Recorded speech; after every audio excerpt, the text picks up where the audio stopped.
Hi everyone. Now we are going to discuss about the next poem, Keep Going. Keep Going was written by Edgar Guest. Edgar Guest is the writer of the poem Keep Going.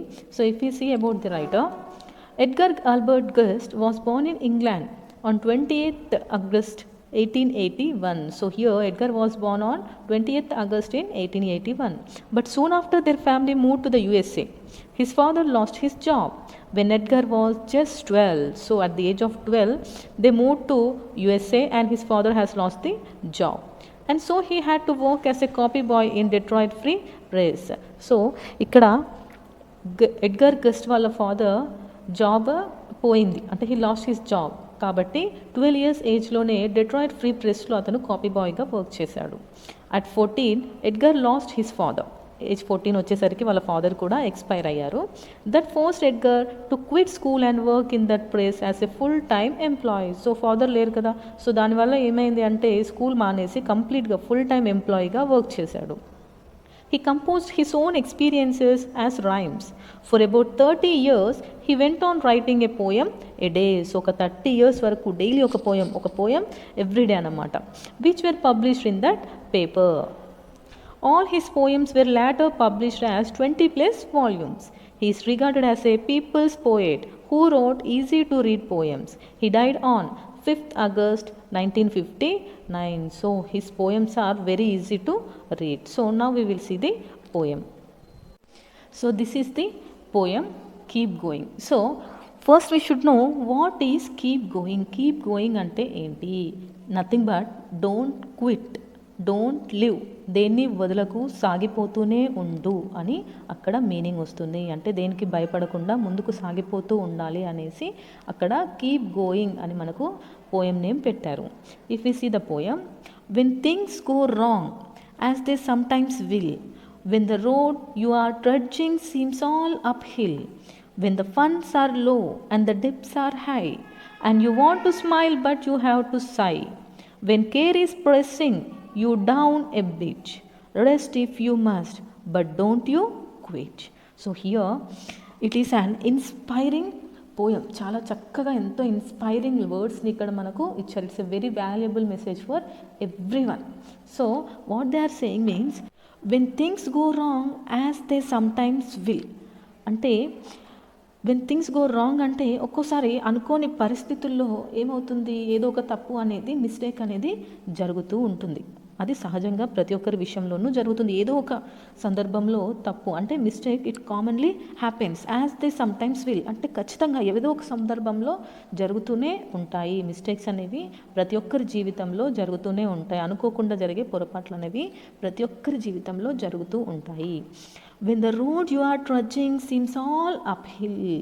So జీవితంలో ఎన్నో mistakes జరగడం, వాటి వల్ల కష్టాలు వచ్చిన సందర్భాలు ఉంటాయి. అలాగే మనం వెళ్ళే రోడ్ ఉంది, అంటే మనం వెళ్ళే మనం వెళ్ళే దారి వెళ్తుండగా అక్కడ ఎలా ఉంది అంటే అది కంప్లీట్గా అప్ హిల్, అంటే పైకి, చాలా పైకి ఉంది. మనం వెళ్ళే ఒక రోడ్ చాలా పైకి ఉంటే ఏమవుతుంది, it feels very difficult for us to move. So అంటే మనం వెళ్ళే దారిలో మనకు కష్టంగా ఉన్న సందర్భంలో when the funds are low and the debts are high. So when the funds are low అంటే మనం సంపాదించే సంపాదన తక్కువగా ఉండి మన దగ్గర అప్పులు చాలా ఎక్కువగా ఉన్నటువంటి సందర్భంలో, and you want to smile but you have to sigh. మీకు స్మైల్ ఇవ్వాలని ఉంది, but you have to sigh, కానీ నిట్టూర్పు అనేది మిమ్మల్ని ఆపేస్తుంది.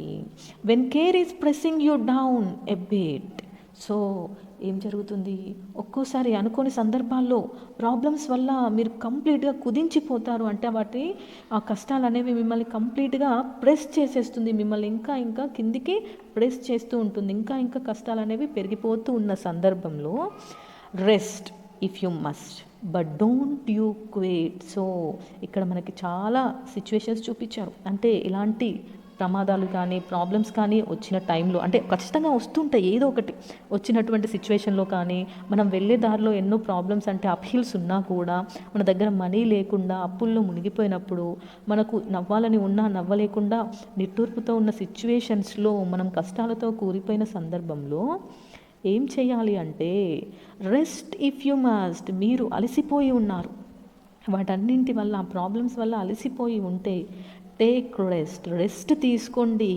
But don't you quit. కానీ ఆ కష్టం వచ్చింది అని వదిలి మధ్యలోనే వెళ్ళిపోకండి. దేన్ని కూడా వదిలి వెళ్ళొద్దు, భయపడకూడదు. Don't quit. So you should never leave. So you should keep on going. So ఎటువంటి కష్టం వచ్చినా, వెళ్ళే దారిలో ఉన్న దగ్గర మనీ, ఇలా హ్యాపీనెస్, ప్రతి విషయంలో ఎక్కడ కష్టం వచ్చినా, మీకు కష్టం వస్తే కాసేపు ఆగి రెస్ట్ తీసుకొని మళ్ళీ మీరు ముందుకు సాగిపోవాలి. అంతేకాని you should never quit is the main thing here they are saying in this stanza. Okay, మన లైఫ్లో కూడా ఎన్నో ప్రాబ్లమ్స్ వస్తూ ఉంటాయి. ప్రాబ్లమ్స్ లేని మనిషి ఎవరూ లేరు. డబ్బు లేని వాడికి డబ్బు లేదు అనే ప్రాబ్లం, డబ్బు ఉన్న వాళ్ళకి అది ఎక్కడ పోతుందో అని ఇంకో భయం. ఇలా ప్రతి ఒక్కరికి ఏదో ఒక ప్రాబ్లం అనేది ఉంటుంది. So we should go on without quitting anything. So కష్టం అనేది కామన్ థింగ్, కానీ ఆ కష్టాన్ని మనం హ్యాపీగా అలవాటు చేసుకొని దాని నుంచి మనకి ఎలా సొల్యూషన్ దొరుకుతుంది, ఈ కష్టాన్ని నుంచి మనం ఎలా దాని నుంచి బయటికి రాగలము అని ఆలోచించగలిగితే then we can have a happy life. Then only it leads to the success. Next stanza. Life is queer with its twists and turns, as everyone of us sometimes learns, and many a failure turns about, when he might have won, had he stuck it out. Don't give up, though the pace seems slow, you may succeed with another blow. So life is queer with its twist and turns. అంటే మన life అనేది ఎలా ఉంటుందో తెలుసా? Life is queer with twist అంటే మన జీవితంలో అనుకోకుండా ఎన్నో మలుపులు అనేవి వస్తూనే ఉంటాయి. ప్రతి మలుపు, ప్రతి సందర్భం అనే దానివల్ల మనము we will learn sometimes. ఈ ప్రతి ఒక్క దానివల్ల మనం నేర్చుకుంటాం, జీవితంలో ఎలా ముందుకు సాగాలి అనేది మనం నేర్చుకుంటూ ఉంటాం. And many A failure turns about. So failure ఎప్పుడు ఫెయిల్యూర్గా కూడా ఉండదు, ఇట్ టర్న్స్ అబౌట్, అది రివర్స్గా సక్సెస్గా కూడా అవుతుంది. When he might have one, had he stuck it out. ఎప్పుడు, ఎలాంటి సందర్భంలో అంటే he should stuck to it, అంటే కష్టపడి దానికోసం దేనికైతే తను సక్సెస్ అవ్వాలి అనుకొని కృషి చేస్తాడో దానికోసం అతను స్టిక్ అయిపోయి దాని గురించి ఆలోచిస్తూ ఉంటే ఫెయిల్యూర్ కూడా ఇట్ టర్న్స్ అబౌట్, ఫెయిల్యూర్ కూడా సక్సెస్గా మారిపోతుంది. Don't give up though the face seems slow. So మీరు వెళ్ళే సందర్భంలో మీరు వేసే అడుగులు చాలా స్లోగా ఉన్నా కూడా, నెమ్మదిగా ఉన్నా కూడా, వేయాలంటే భయంగా మెల్లిగా నడుస్తున్నా కూడా మెల్లిగానే ప్రయత్నించండి, కానీ don't give up. You may succeed with another blow. So me efforts వల్ల మీరు ఖచ్చితంగా సక్సెస్ అనేది సాధిస్తారు. సో జీవితంలో అన్నీ వస్తూ ఉంటాయి, వాటిని చూసి మనం భయపడి ఆగిపోతే అక్కడే వెనకడుగు వేస్తే సక్సెస్ రాదు. సో మనం కష్టపడితే ఖచ్చితంగా మన ఎఫర్ట్స్తో సక్సెస్ అనేది వస్తుంది. Next stanza. Often the goal is nearer than it seems to a faint and faltering man. Often the struggler has given up, when he might have captured the victor's cup. And he learned too late, when the night slipped down, how close he was to the golden crown. So, often the goal is nearer than it seems to a faint and faltering man. So, goal అనేది చాలా దగ్గరగా ఉంది, కానీ ఒక faint and faltering man, it seems to a faint and faltering man అంటే ఒక మనిషి ఎవరైతే చాలా వీక్ ఇన్ కరేజ్, ధైర్యం లేకుండా భయపడుతూ వీక్గా ఉంటారో అలాంటి వాళ్ళకి గోల్ ఎలా కనబడుతుంది అంటే చాలా దూరంగా కనబడుతుంది.